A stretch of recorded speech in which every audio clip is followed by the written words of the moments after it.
Strand of Khra has been cut, while the Indifference remains undeterred. I foresee a grim and continuing struggle to safeguard Papa's laboratory from its fell and ruinous grasp.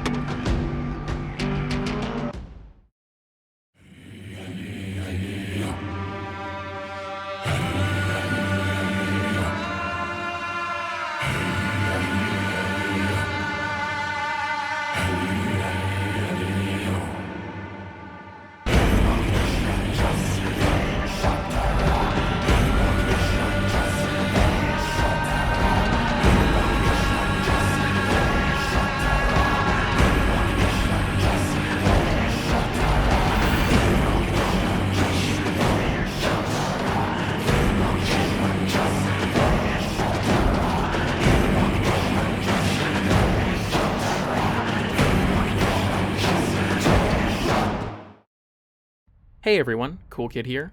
Warframe has nearly a dozen enemy factions at this point, not counting sub-factions, that offer unique gameplay experiences in combat. Or, they're supposed to, but with how powerful we are in this game, everything just kinda turns into a red mist. I've always found that really tragic though, as Warframe's enemies have so many cool mechanics and behaviors that are often entirely overlooked. So, I decided I wanted to remedy that problem somewhat, with this being the first episode in a new series where we take an in-depth look at each of the game's factions. We'll go over enemy behaviors, unique mechanics, and things of that sort. For our debut episode, we're going to be taking a look at my favorite faction in the entire game, the Murmur. The Murmur faction is composed of enemies under the direct control of the Indifference. Stalking the whirring machinery still faithfully conducting Ulbricht's experiments, the Void seeks to erode the barrier between itself and our reality. Rogue mechs, once built to fight back against the Void's influence, now serve a new master alongside its twisted creations. Severed limbs, hulking monstrosities, and freakish attempts to recreate anatomy in the image of the lidless eye. The Murmur can be found primarily in Ulbricht's labs on Deimos, as well as the Triumph of Dust Duviri spiral in the Isleweaver mission node. Murmur enemies can also appear in Holvania if the Beyond the Wall modifier is in effect, fighting alongside the Tekrot or Skuldra. As a faction, Murmur enemies take 1.5 times more damage from the electric and radiation damage types, but only half damage from the viral damage type. The enemies that comprise this faction take on all sorts of odd shapes and sizes, which makes engaging them in combat very different from almost every other foe in the game. Few enemies have actual heads for headshot-based bonuses, while others have unique weak spots that supplement their lack of a cranial hitbox. There's also enemies like the Anatomizer, which couldn't care less about your need to proc Deadhead. The Murmur faction is composed of 3 enemy types: mechs, fragments, and constructs. We're gonna go through each of these categories in detail, but I do want to jump around a bit just to make things easier. We'll start with the faction's foot soldiers, then special units, then heavy units, then mini-bosses, and then finally, we'll finish with the proper bosses of the faction. Alright, without further ado, let's get into it. An experimental Necramech, optimized for ranged combat, built for Albrecht Entrati by his son-in-law. It now fights alongside the very Murmur foes it was meant to repel. Our first unit is one of the Murmur's most common foot soldiers, the Rogue Culverin. Originally constructed to repel the Murmur, it now carries out the will of the Indifference. Culverins are armored opponents, and are equipped with cannons on each of their arms that deal electric damage. In Deep Archimedia, the Commanding Culverins modifier can take effect, which swaps these cannons for heat-seeking missile launchers. These missiles hit for a lot of damage, and deal an additional 5 times more damage against Necramechs and Overguard. I also, probably can't show that because this modifier hasn't shown up in a while, so I can't really record it. It's also worth noting that Culverins have a 360-degree melee swipe, which they employ if the player is too close. Their guns also do need to be reloaded periodically, causing them to lower each cannon for a few seconds, alongside the sound of venting steam. Culverins don't have any heads to blow off, but they do have a canister affixed to each of their arms. These canisters serve as the Culverin's weak spot, and shots that connect with them will have their crit tier increased by 1. These canisters are also treated as headshots for the purposes of charging Incarnants and activating mods like Argon Scope. Destroying a canister will blow off its respective arm, dealing a big chunk of damage to the Culverin and destroying its weapon. If both canisters are destroyed, then the Culverin will enter a death spiral, beeping loudly and winding up over 3 seconds. After the windup is complete, the Culverin will explode in a 10-meter radius, and all enemies caught inside will take 20% of their maximum health as blast damage. I do want to highlight that, because of this death spiral mechanic, Culverins aren't great for activating buffs that require a headshot kill. These buffs can only be triggered if the shot that destroys a canister also outright kills the Culverin, which is pretty rare. Culverins are probably the most common Murmur unit within Ulbricht's labs, though like other mechs, they can't spawn inside of Isleweaver missions. I also really like how their unique arm canisters mix up the typical use of precision weapons. Instead of going for the enemy's head, you now have to blow off each of their arms, and you're rewarded with an AoE that deals solid damage. This also makes weaker weapons capable of killing Culverins quite easily, which is helpful in Deep Archimedia if all of your weapons suck. Fighting the Culverins has an almost Dead Space vibe to it, and I like that a lot. The Culverins aren't the only rogue mechs wandering these halls, however, so let's take a look at their canine companions next.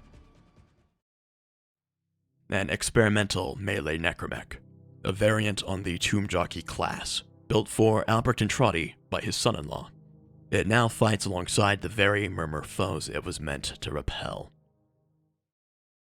First of all, let me just get it out of my system. Tomb Jockey. Okay, with that out of the way, the rogue Arcocanid is a dog-like mech that focuses on melee combat. Arcocanids are armored units that rush down players before swiping at them with their claws, dealing pretty high damage. Unlike their Culverin cousins, Arcocanids actually have a head and are capable of being headshotted. This makes triggering stacks of headshot kill buffs, like Deadhead and Galvanized Scope, much easier than most other Murmur enemies. Do be wary of these enemies though, as they don't just hit hard when up close. If an Arcocanid is in range of a player, sometimes it will wind up a scream over a few seconds. Once this scream is charged, it will release a short-range pulse that inflicts a magnetic proc. If the alluring Arcocanid's modifier is in effect in Deep Archimedia, this scream will pull in nearby players, making it even harder to avoid. Arcocanids often attack in packs, so be wary and listen for any that might be starting their scream. If you don't take them out fast enough, you might just lose a chunk of your energy. Something that I find quite interesting about the Arcocanid is that, when they spawn as a Blitz Eximus, they don't actually take on the Blitz attack. Instead, they'll adopt the Arson Eximus' Fire Blast, which is signaled by the scream animation that they normally use for the magnetic pulse. Blitz Arcocanids also have a really cool gold and white color palette, more reminiscent of the classic Oregon style. This is a pretty minor detail overall, but I do think it's neat. The Arcocanid serves as the close-range complement to the Culverin's ranged cannons. While the bipeds might hang back and take pot shots, the Canids rush down their targets in groups, working to quickly and violently tear them apart. Fortunately for us, their head hitbox makes them extremely useful for triggering a lot of headshot-based buffs. Just don't let them get too close, as these things deal a lot of damage and are more than capable of siphoning away your energy. Now that we've discussed the two basic mechs, I want to highlight a special variation that you can encounter. Within the Alchemy game mode, once 4 Crucibles have been completed, special Elementa enemies will begin to spawn. These mechs are identical to their normal counterparts, as far as I can tell at least, but when spawning as an Eximus unit, they're quite different. Instead of Arctic, Shock, and Venomous Eximus units, Elementa enemies can spawn as Cryonic, Galvanic, and Septic Eximus. These enemies are identical to their regular Eximus counterparts, but with one major distinction: a barrage attack. Periodically, Elementa Eximus will fire out rockets that leave lingering clouds on impact. Contact with the rockets, or their clouds, will deal damage and inflict the Eximus unit's respective element. These rockets can also be arced like mortars, allowing them to cover a lot of ground. Interestingly enough, the rockets can deal friendly fire damage, allowing them to work in the player's favor if they damage or debuff a crowd of enemies. These enhanced Eximus units are really cool, but they seem to have quite a few bugs. For one, only Culverins fire the unique mortar attack, with the Arcocanids being identical to their regular Eximus counterparts. Arcocanids also seem to only spawn as Septic Eximus units, despite their codex entry listing the other Eximus types as possible spawns. I mean, it makes sense for the melee unit to have a Toxin aura, but it's kinda lame they can't spawn as anything else. Speaking of the codex, both the Culverins and Arcocanids have an entry for a Pyronic Eximus, which doesn't actually appear in-game. This seems to be a spin on the Arson Eximus, but for whatever reason it just doesn't spawn. Honestly, you have no idea just how much this bothers me. The entire gimmick of alchemy revolves around the 4 primary elements, and the Elementa Eximus units can only spawn as 3 of them. I'm guessing the lack of Pyronic units is a bug, but it still really sucks. If anybody at DE somehow sees this, please let this enemy spawn. The lack of a Heat Eximus in the game mode about combining elements just upsets me.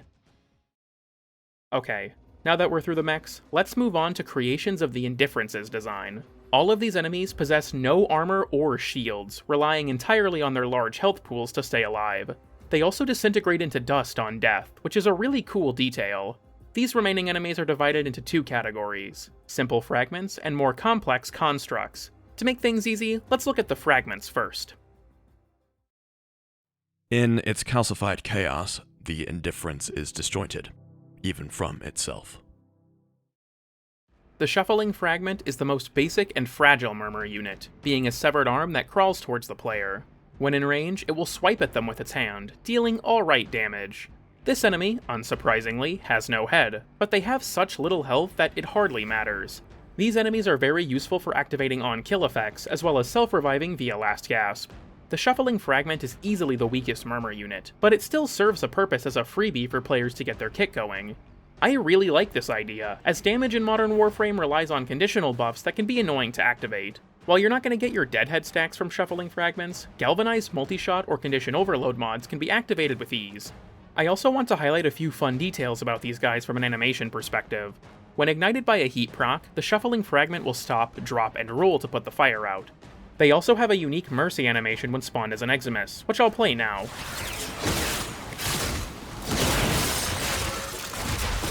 The Shuffling Fragment isn't the only basic arm enemy though, as it comes in two other variants, the Hurling Fragment and the Rupturing Fragment. These are technically distinct enemies, but they're so similar that it hardly counts. Clings to the cliffs and walls, hurling masonry on anything unfortunate enough to be traveling below. Hurling Fragments are variants that primarily spawn on a Fervo, concealing the eyes of the Indifference needed to spawn the boss. They can also spawn along the walls of the boss arena during the Fragmented fights. These guys are stationary units that lob rocks at nearby players, dealing a small amount of damage. When concealing an eye, Hurling Fragments will drop said eye on death, contributing to the boss's spawn meter. As an important note, if a Hurling Fragment is concealing an eye, it will drop said eye where it dies, not where it spawned. This means that, if you ragdoll one of them off the map and they die out there, you cannot collect the eye they drop. You can, probably guess how I figured that one out. This lumbering fragment, unconcerned with self-preservation, is liable to rupture violently when in proximity to its target. The Rupturing Fragment, which is confusingly called a Lumbering Fragment in the Codex entry, is our last variant of the Shuffling Fragment. These enemies are pretty rare overall, spawning primarily within the Fragmented boss fights.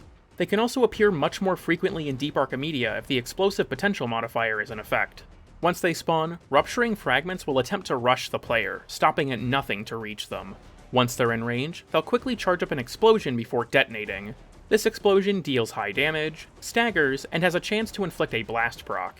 Rupturing Fragments also explode on death, so make sure you're not near them when they go kaboom. These little shits are the spawn of Satan, and in large groups, they are extremely dangerous. Keep your distance and run away if you can't kill them fast enough to stop them from reaching you. These fragments are especially dangerous to beast companions, as they kill pets like they're PETA employees. The stagger alone is a death sentence much of the time, and if your shields are down, then the explosion can easily result in your death, especially at the levels found in Elite Archimedia. These sundered limbs have only partly fused. Lumbering, mindless horror is the result. Our final fragment is the Lumbering Fragment, which is a hulking fusion of two legs that have come together into a full-blown waste. These units have much higher HP than other fragments, at a base 3500, and they slowly lumber towards players to get within melee range. Once in range, lumbering fragments will stomp on those who oppose them, which is exactly what some of you freaks were hoping I'd say.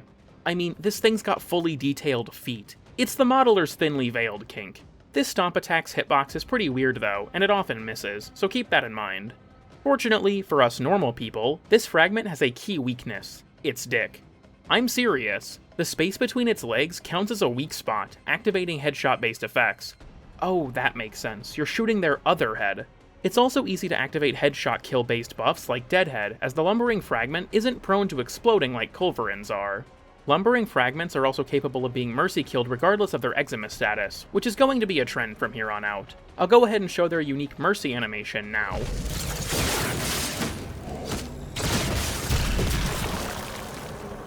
Speaking of unique animations, Lumbering Fragments also hop around when they're ignited by a heat proc, which is fun.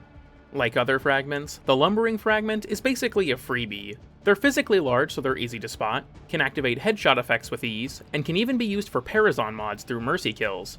They do have a sizable 3500 base health, which is tankier than every other fragment, but they aren't that hard to kill on account of the huge headshot hitbox. This makes them great for activating more specific buffs as opposed to the more generic on-kill effects that shuffling fragments are good for, which is really cool.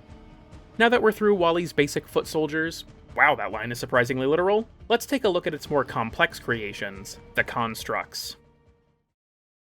Brutally cut from the Indifference in order to protect the greater whole, its three hands bestow the Void's twisted blessing upon its allies, so long as they remain attached.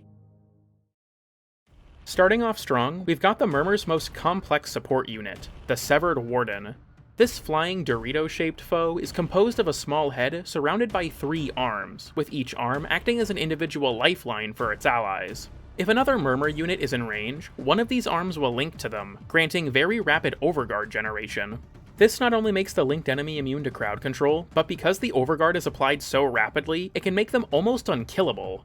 On the bright side, enemies who leave the range of the Warden lose all of their overguard instantly, so take notes, Ancient Protector. As the Warden has 3 arms, it can provide overguard to 3 enemies at a time. Each of these arms can be individually destroyed though, reducing the Warden's health and its ability to support its allies. Do note that the main body of the Warden is immune to damage, so severing the arms both reduces its supportive output and also puts it closer to death. The arms count as a weak spot for the purposes of Incarnate Charge, but strangely enough, they don't count for buffs like Argon Scope. If the Warden is an Eximus, you can't gain Incarnate Charge while they have Overguard either. The Warden will die if all 3 arms are destroyed, but when only 2 arms are destroyed, they'll become vulnerable to a Mercy finisher. Like most other Murmur units, this Mercy kill has a unique animation, which I'll play now.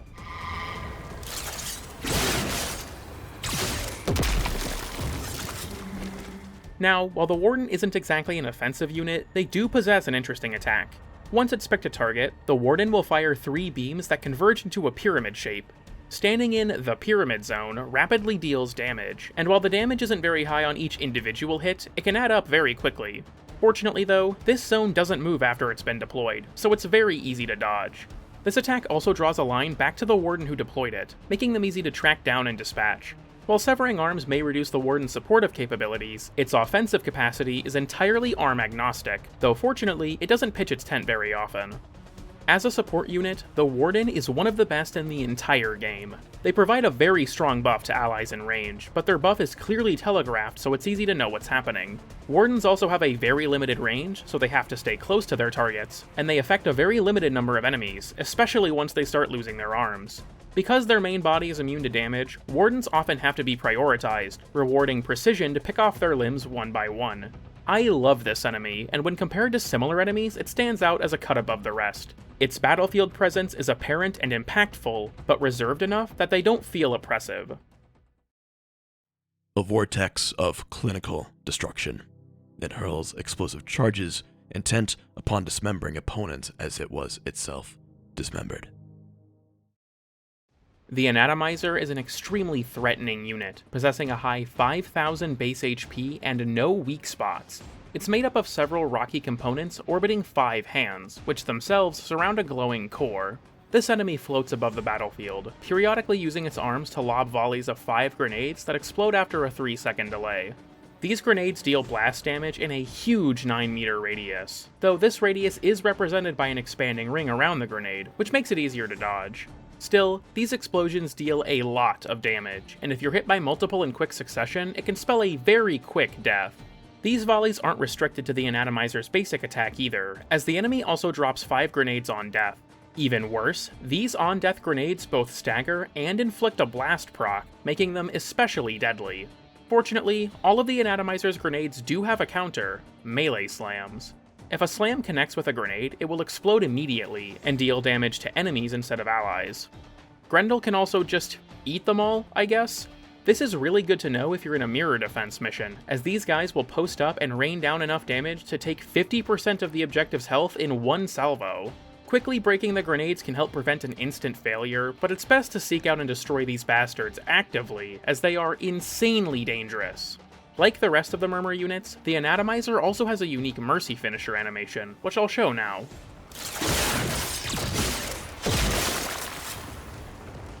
The Anatomizer serves as a strong source of area denial for the Murmur. Its grenades cover a wide area, deal a ton of damage, and are spewed out often enough that you're never really safe when one is active. It floats above the battlefield to make it easier to spot and attack, but has a lot of health to make killing it difficult, especially considering its lack of weak point. I would go so far as to say that the Anatomizer is the most dangerous unit in the entire faction aside from the Necramechs, and that's saying something. Albrecht and Trotty wasn't sure whether this awkward composite was the result of the Indifference's incomplete understanding of human anatomy, or an attempt at creative rearrangement thereof. The Hollow Vein is one of the most striking Murmur constructs, resembling a snake composed of stony segments, with the reaching hands flanking a single glowing eye. The Hollow Vein has a whopping 7,500 base HP, which is the most of any standard Murmur unit, but it has two different weak spots to help offset that fact. The first weak spot is the eye within its head, which counts as a headshot hitbox. The second weak spots are the plumes of energy on the back of its hands. These spots are also counted as headshots, on top of a 100% flat increase in crit chance when attacked. This unit is typically stationary, but when it wants to cover large distances, it'll roll up into a ring, which allows it to cover ground surprisingly fast. This animation also proves that hoop snakes may in fact be real. The Hollow Vein has two distinct attacks, one for melee and another to be used at range, which both share an important property. While using either of its attacks, the Hollow Vein is completely status immune, meaning that it can't gain new status effects. Any status effects that are already on the enemy will resume as normal though, so there's that at least. When up close, the Hollow Vein will wind up a scream. Once charged, it will radiate a continuous aura that deals damage and inflicts the magnetic status. This attack will not stop unless there are no enemies in range for it to hit, so if it starts screaming, quickly run away to cut the attack short. When at a distance, the Hollow Vein will use its fingers to gather several small lasers. Once the attack is charged, a large beam will be fired from the enemy's eye, which it will then sweep in an arc. Contact with this laser deals high damage and inflicts a magnetic proc, though it's pretty easy to avoid by jumping. Because the Vein locks itself into its firing arc, this can be a good time to get behind it and take shots at the energy plumes on its head. The Hollow Vein, like other Murmur enemies, also has a unique Mercy animation, which I'll show now.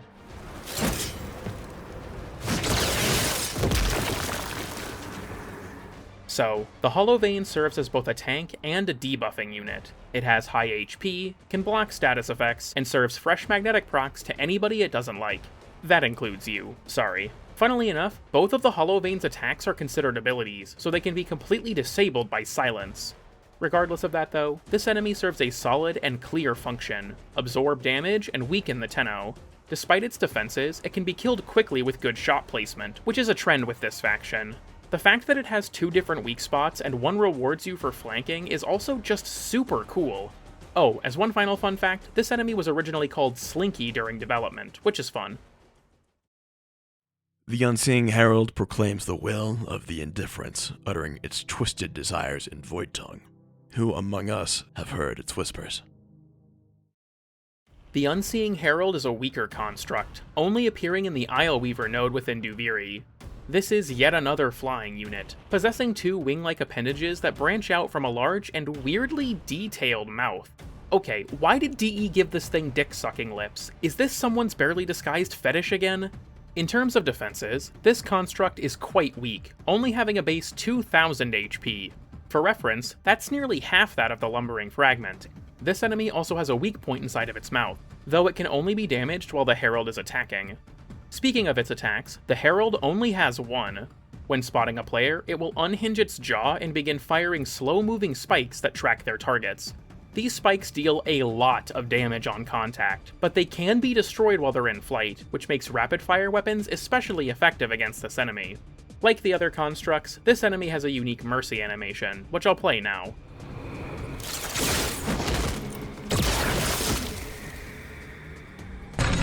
Between its low HP and mouth weak spot, the Herald is quite easy to kill. In exchange, its homing attack deals a lot of damage, and it spawns in very often compared to other constructs. I don't have a ton to say about the Herald, especially considering that it was added long after the rest of the faction, but it is a really cool enemy. I don't think it serves as clear of a role as the other constructs, but it still has the sick Murmur art style on top of a unique and interactive attack. The lips do still weird me out though. These greedy little Murmur tricksters love to steal conduit dockets and other coveted items from Albrecht's labs. Our floating final construct is the Gruzzling, which is a very unique enemy for the Murmur. Its body consists of 2 small arms affixed to a hollow box, and it uses these arms to grasp and carry valuable items. In normal missions, only 1 Gruzzling will spawn, and it will be carrying either 3 Entrati Lanthorns, an Echo Voca, or a random, non-legendary Kavia Arcane. Gruzzlings can also appear in Disruption, where they instead possess conduit keys, and multiple Gruzzlings can spawn in that mission type specifically. When the Gruzzling spawns, it's marked on the HUD with a special icon. Upon spotting the player, the Gruzzling will flee, throwing pools of sand behind itself that massively slow its pursuers on contact. If not killed quickly enough, the Gruzzling will dive into the ground, taking its item with it. Fortunately, Gruzzlings do have an easy weak spot, the inside of their box. The Gruzzling points this right at you when you're fleeing, so it's quite easy to shoot for big damage. It also counts as a headshot for the purposes of Incarnins, Argon Scope, and all that stuff. You'll definitely want to take advantage of this weak spot too, as the Gruzzling's 5000 base HP makes it fairly tanky.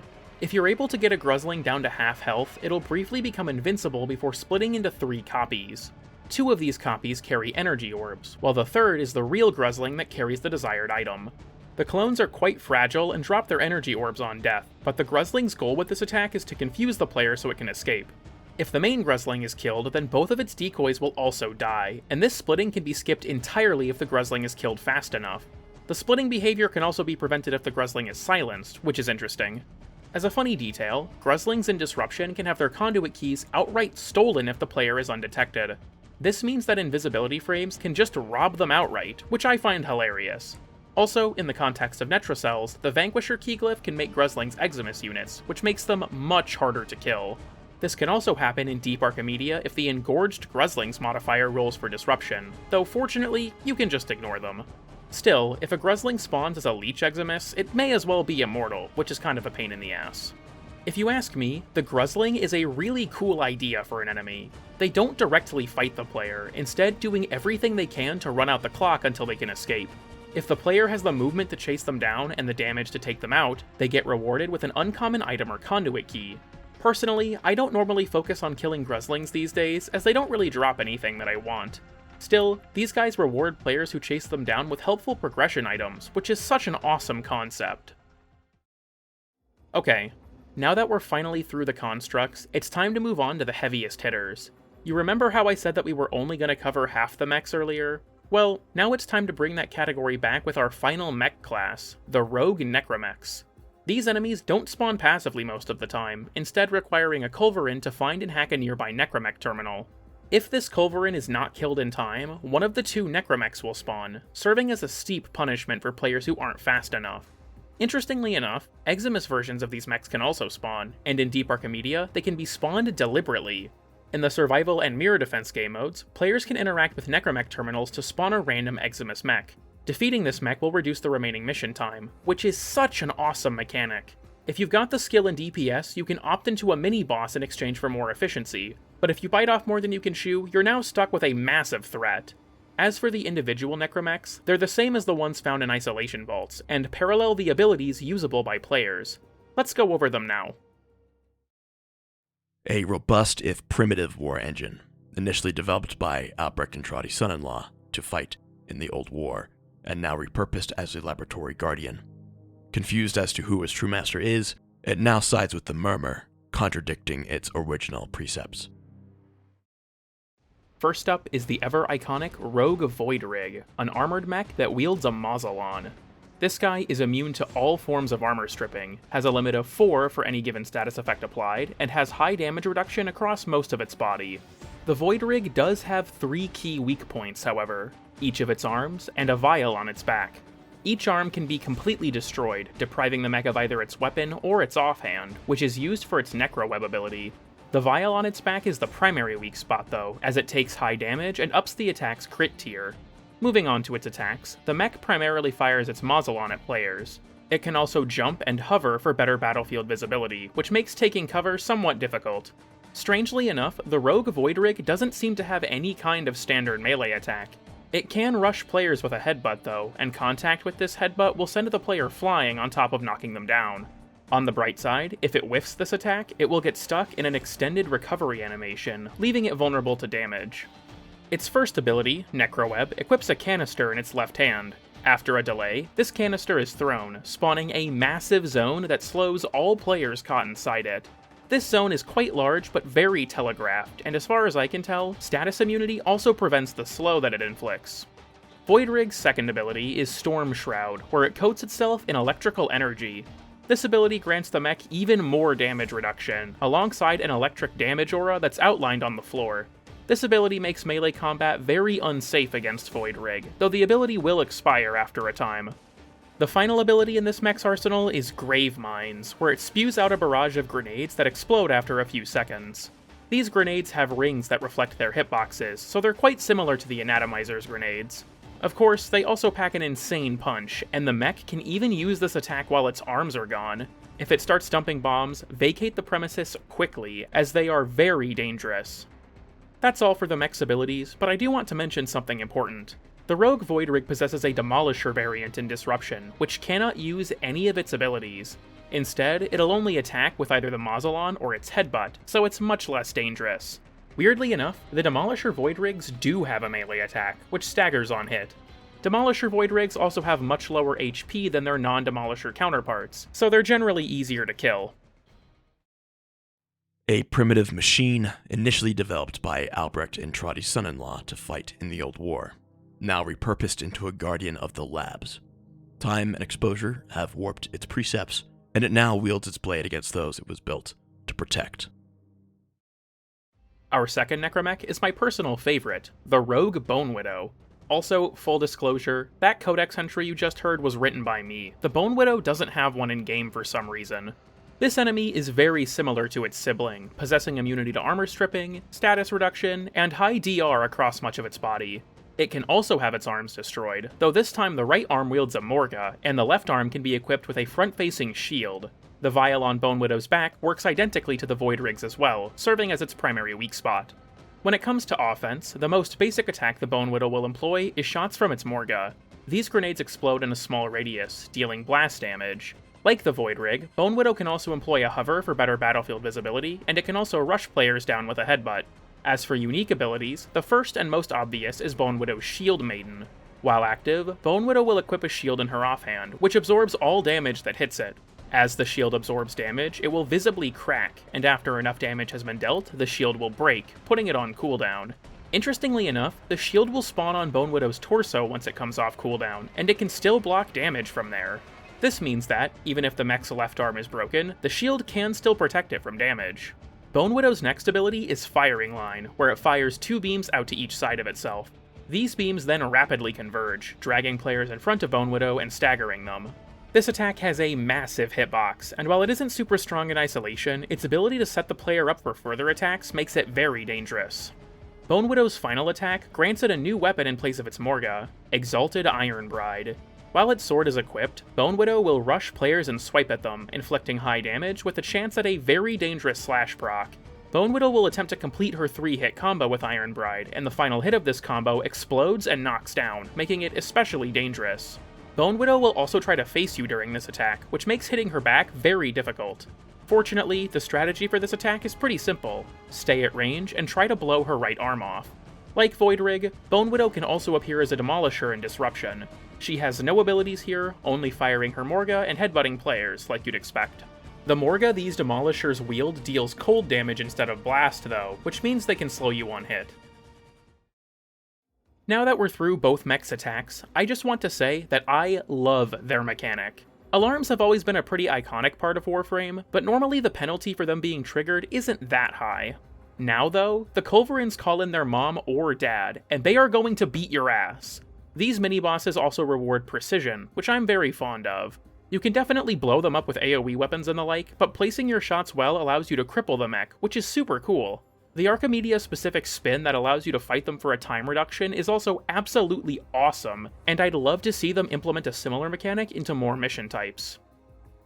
Now, as much as I love the mechs, they aren't the only Murmur mini-boss we have to worry about. While these enemies are entirely optional, I want to talk next about the Whispers, which are mini-bosses spawned when the player interacts with a floating grimoire. One grimoire will spawn in a random location on the map in each mission, and once the player interacts with it, they'll be knocked down and thrown backwards. This then either spawns a Mocking or Scathing Whisper, who mimics the player's Drifter or Operator before transforming into their Warframe and attacking. Headshots serve as the primary weak spot for both Whispers, upping the attack's crit tier on hit. These enemies drop a random non-legendary Kavia Arcane on death, which makes them very worth pursuing if you're in need of those. Alright, let's cover each of them now.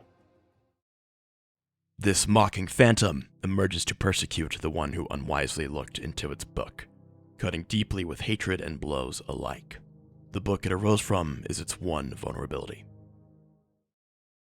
First up is the Mocking Whisper, which attacks players with melee swipes from its Exalted Blade. It can also use this blade to perform Slash Dash, which allows it to close distance quickly. The Whisper can also use Exalted Blade's Slide Attack, which briefly blinds players in a radius around it. Periodically, the Whisper will float up into the air and become invincible, dashing around the room. Each time it completes a dash, it will halt briefly to launch a couple of waves at players, and after this cycle repeats a few times, the Whisper will return to the ground and become vulnerable again. Aside from Exalted Blade, the Whisper can wind up an Axios Javelin, which skewers players it connects with.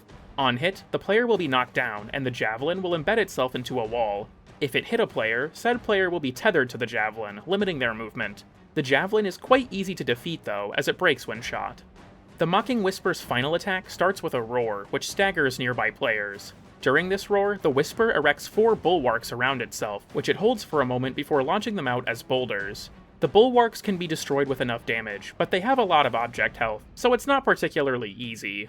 Once the Whisper's first health bar is depleted, the Grimoire will spawn somewhere nearby, being marked with a unique HUD icon. The player now has to rush to the Grimoire and destroy it before the Whisper has time to regenerate its first health bar to full. If the Grimoire isn't reached in time, the Whisper will fully regenerate, and the fight will start from the beginning. The Whisper isn't going to take this lying down though, as it teleports to players and fires a high damage laser at them. Once you reach the Grimoire, it can be destroyed with regular weapon attacks, though amps deal a lot of bonus damage. After the book is destroyed, the Whisper will be encased within it, and the player will receive their arcane. Looking too deeply into Albrecht's lost grimoires may cause a Voidborn duplicate to appear, seething with contempt for the one who let it loose, and hurling its wrath from afar. It cannot be banished until the book that gave rise to it is destroyed. The second Whisper variant is the Scathing Whisper, which shares its spawn mechanics with the Mocking Whisper. All of its attacks are different though, even down to its basic attack, where it wields a grimoire. This book is used to lob electric balls towards players from a distance, as opposed to the close quarters approach of its sibling. For its first ability, the Whisper will stomp the ground and launch a Virulence Wave. If a player is hit by this wave, then they'll take a stagger, but that's about to be the least of their problems. You see, if this wave hits a player, then a Parasitic Echo will spawn, which acts as a larva that pulls in nearby allies. This massively restricts movement, though fortunately it can be destroyed. The Echo has a decent amount of object health though, so it can be kinda tough to break. The Whisper's second ability is Electric Shield, though it's a bit different from its player counterpart. While active, the Whisper will remain in place, projecting the shield in front of itself. This shield will then fire electric orbs that home in on players, on top of the shield blocking all damage that hits it. Fortunately, the Whisper's back is completely exposed, so if you can flank it, then this is a good opportunity to lay on damage. The Scathing Whisper's final ability spawns several of Nova's portals, which it rapidly teleports between. These teleports leave behind trails that, after a delay, ignite into high damage lasers.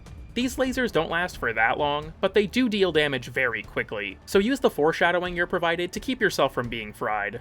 Once the first health bar is depleted, the second phase is identical to the Mocking Whisper. Dodge the beams, pursue the book, and send the Whisper back where it belongs. When it comes to the Whisper bosses, I really wish we got stuff like this more often. Not only do I love the idea of hunting down an optional boss in pursuit of a reward, but the way they put a new spin on recognizable Warframe abilities is super cool. It reminds me a lot of the Prime Vanguard fight, and in a way, the Whispers feel like a precursor to that. The second phase with the book is also really cool, and if it spawns especially far away, then the mad dash to destroy it feels very intense. These fights aren't all that hard, but for what it's worth, I enjoy them a lot. On the rare occasions when the Murmur fragments assemble themselves into a whole, the result is a monstrous and potent entity. It may manifest into 3 different forms: the Suzerain, Zelator, and Anchorite, with the 4th form, the Fragmented One, being the most formidable of all. Together as heralds of the Indifference, they tether down the Strands of Khra, which their bizarre master must travel.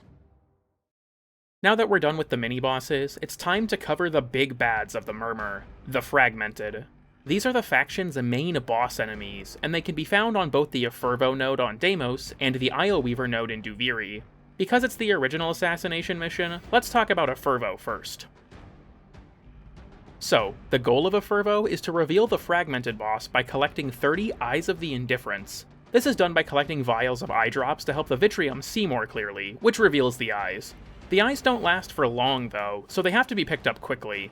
After each search pulse, the Vitrium will take about a minute to pulse again, which locates more eyes.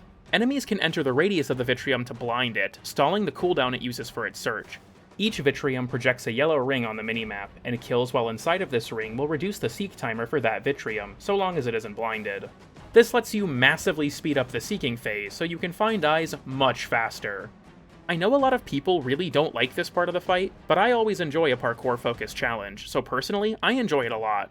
Once all 30 eyes are collected, the player must enter the boss arena and battle the Fragmented Tide. This is a swarm of fragment enemies that, once defeated, will merge together into one of the 3 fragmented variants. Each variant has its own arena, as well as a few unique attacks, but there's still plenty of overlap. As such, I want to talk about what they all have in common first, just to make things easy. So, first of all, every fragmented boss is immune to the viral status effect, as well as viral damage. This means that viral-oriented builds aren't that useful, and as such, it can often be better to take electric or radiation instead. All of the fragmented bosses also drop a non-legendary Kavya arcane on death, which is nice of them. Each fragmented has 4 basic attacks, which are shared across all 3 forms, as well as 2 variant-exclusive attacks. We'll go over each of these attacks in a moment, but something I want to highlight is that most of these attacks reveal several weak points on the boss. These manifest as glowing blue orbs going in a vertical line down the boss's body, and shooting these orbs ups your crit tier while also counting as a headshot for things like Incarnants and Argon Scope. Onto the attacks, the first is Arm Swipe, which is a basic melee attack. If the player gets too close, the boss will briefly wind up before swinging an arm at its assailant. This attack is pretty quick and deals a lot of damage, but it only activates if the player is too close, and it's pretty easy to dodge if you're looking out for it. The second attack is Unhealing Hands, where the boss fires 4 lasers out to a short distance in front of itself. The boss will then slowly march forward while opening up its midsection, revealing its weak spots. This attack is super easy to avoid, as you just have to stand back or flank the boss to stay alive. Because of the extended weak point exposure, this is a great attack for laying on damage. The third attack is Hidden Horrors, which starts with the boss rearing up, alongside its hands glowing. After a delay, the boss will slam its hands into the ground, launching 4 lines of arms that burrow across the ground in an X shape. These arms will attempt to seek out players, and on contact, they inflict both a stagger and a slash proc. The arms also linger for about 5 seconds after the attack ends, so your best bet is to remain airborne until they disappear. During the attack's windup, the boss's weak spots will be exposed, so use that period to apply damage before bullet jumping straight up to avoid the attack. I also want to point out that the slam itself and the burrowing arms are 2 separate things, so make sure you're not too close to the boss when it does this attack, as that'll hurt. The final shared attack only becomes active once the boss's first health bar has been depleted, Burrow. During the phase transition, the boss will become invincible and dig into the ground. After a short delay, the Fragmented will burst up from the earth, dive-bombing a player for both damage and a stagger. Upon emerging from the floor, Murmur will also spawn, making the second phase of this fight much more hectic. On the bright side, these Murmur units can be used to build stacks of galvanized mods and the like, which is something the first phase lacks. Also, while Burrow is used at the beginning of the second phase, it can be used throughout that phase as well, becoming just another attack in the boss's arsenal. Real quick, I want to mention one last Phase 2 behavior that's unique to Ileweaver. Once the boss burrows into the ground, 2 fragmented bosses will emerge, beginning a duet battle. The bosses share one massive health bar, and you can't kill them individually, as they both die once their shared health is depleted. Because both of these bosses can also individually burrow, Murmur fragments are a much more constant presence in this second phase. Moving into the individual fragmented bosses, we have 3, the Suzerain, the Zelator, and the Anchorite. Each of these bosses has a unique head, and also gets 2 unique attacks, one in the first phase and then an additional attack in the second phase. Let's go through each of them now.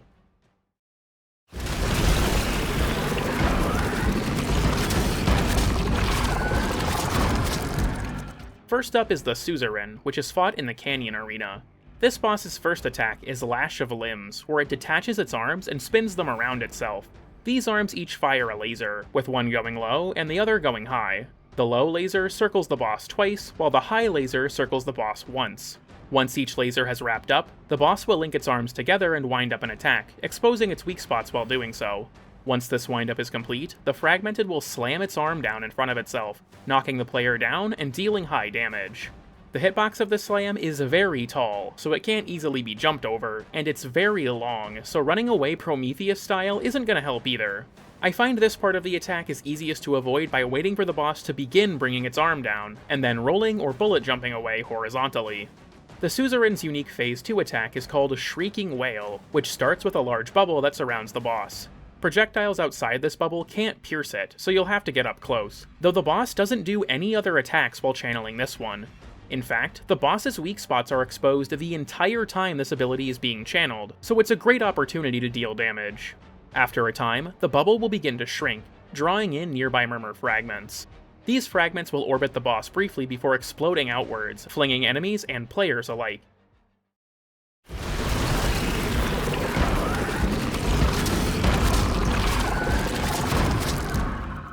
Our second fragmented boss is the Zelator, who can be found inside the cave arena. Its unique Phase 1 attack is the Bane of My Existence, Unearth. During this attack, the boss will very briefly expose its weak spots while it reaches into the ground.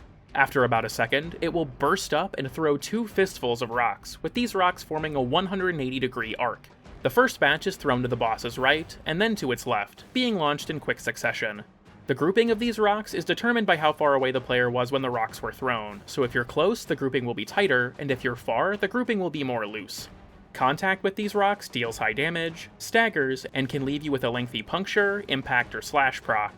The slash procs in particular are extremely deadly, and the stagger can easily set you up for more damage, especially in the second phase. Now, personally, I find this attack to be weirdly hard to avoid. The hitboxes and tracking are kinda finicky, so jumping straight up doesn't always work. As far as I can tell, the boss throws the rocks towards the player's elevation, so it's best to wait for the rocks to deploy before you try to dodge. The Zelator's Phase 2 attack, Ex-Oblivion, is probably the most dangerous Phase 2 attack of any fragmented boss. The boss begins with a wind-up, expanding a ring across the ground that eventually pops into a swirling mass above the Zelator. This mass will begin spewing out small sparks that travel in an arc around the room, and contact with these sparks deals high damage as well as a blast proc. Fortunately, the boss's weak spots remain exposed during this attack, so while the sparks can be tough to dodge, this serves as a great time to lay on damage.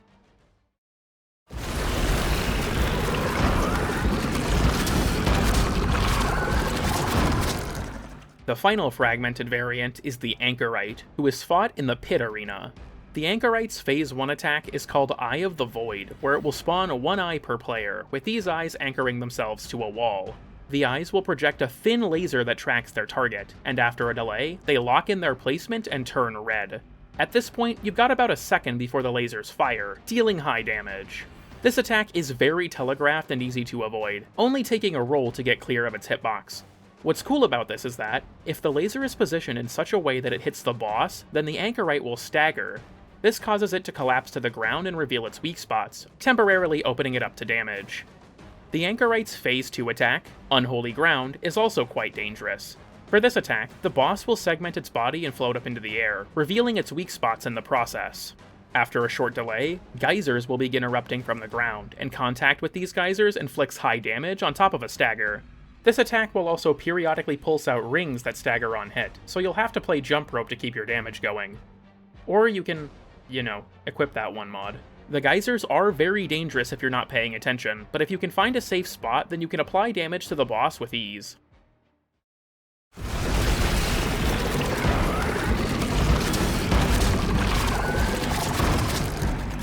Now that we're through the bulk of the fragmented info, it's time to talk about the most virile variant, the Fragmented One.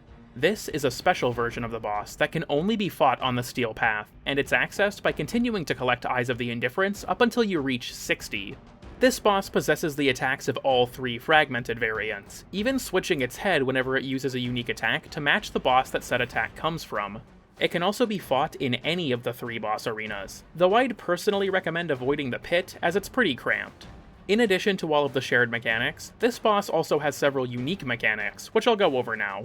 First and foremost, all attacks inflict an enhanced magnetic proc, which in addition to its energy drain and HUD scramble, also dispels buff-based abilities and locks the player out of future casts for 3 seconds.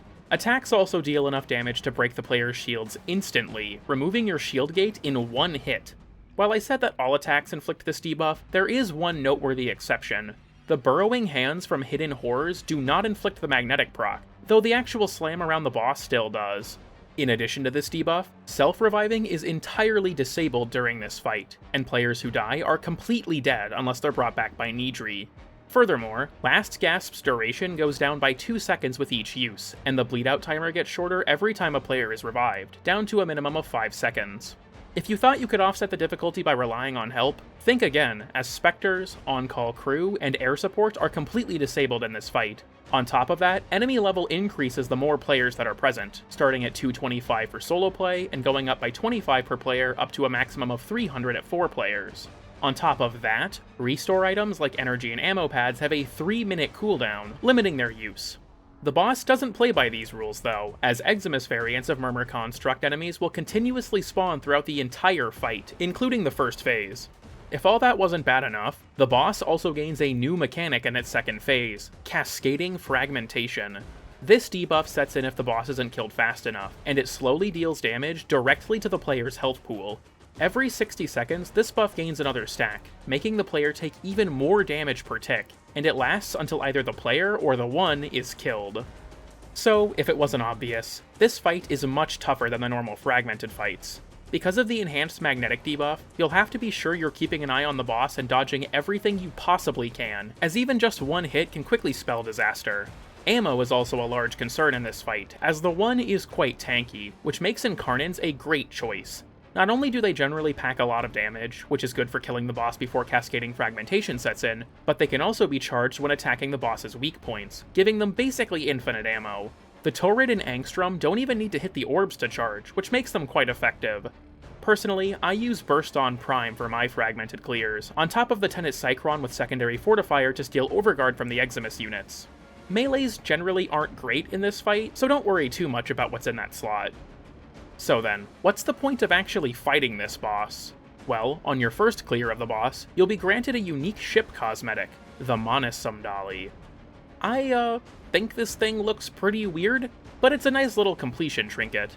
The real fun, however, comes from the Accolade glyphs, which are awarded for defeating the one solo with the following frames: Vauban, Mirage, Protea, Gauss, Sevagoth, and Jade.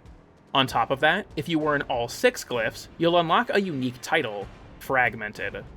The boss's rewards are all cosmetic, but I think it's super cool to have a secret boss variant like this. The expanded move pool really rewards learning all of its constituent boss's attacks, and rocking the glyphs and title shows other players that you were able to take down this boss all by yourself.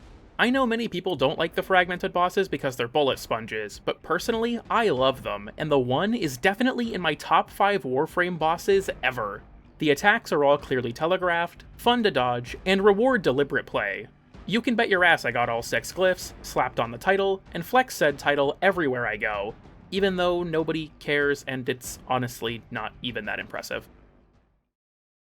So, now that we're through every Murmur enemy and their mechanics, I want to gush about just how awesome they are as a faction. This entire cabal of combatants is just oozing with unique and interesting mechanics, and I love that. Several enemies, like the Culverins, Arcocanids, Hollowvein, Necramechs, and even the fragmented bosses, all reward precision, which I am a huge fan of. Incentivizing calculated shot placement is a great way to add skill expression to a game like Warframe, especially with how fast its movement is, and this faction is phenomenal at that. Then again, there's also the Anatomizer, who is my #1 op in basically every way imaginable. I also love how every enemy in this faction feels different to fight and has a distinct combat role. The light mechs serve as the basic troops, with the Culverins having their unique arm detonation mechanic and the Arcocanids having their magnetic scream. The various fragments largely serve as galvanized stack generators, padding out battles with weak targets that get the player's kit moving. Constructs are awesome across the board, with all of them serving clear and defined jobs in combat. The Severed Warden supports its allies, the Anatomizer controls space, the Hollowvein debuffs its enemies, and the Unseeing Herald gives you sloppy toppy. Fucking hell, dude. These guys have a specific thing that they're good at, and their presence on the field is felt, especially if they spawn as an Eximus. Also, can we talk again about how awesome the Necramech terminals are? The mechanic of frantically chasing down the offending Culverin to prevent them from calling in their parents is so much fun, and the bosses themselves are fairly enjoyable fights if you ask me. They have distinct attacks, clear weak spots, and the ability to break off their arms lends itself to very dynamic gameplay. Aside from mini-bosses, the Fragmented themselves are also very fun to fight. They all have clearly telegraphed attacks that hit hard but are fair, aside from Unearth, which makes me want to cry. The weak point mechanic is also super cool, further rewarding precision while also making the fight a delicate dance of weaving through the boss's attacks while laying on damage. The Fragmented One is a challenge, absolutely, and its nullification hurts, but I wouldn't call it bullshit. If you learn the boss's patterns and lock in during the fight, you can do it pretty consistently, and I like that a lot.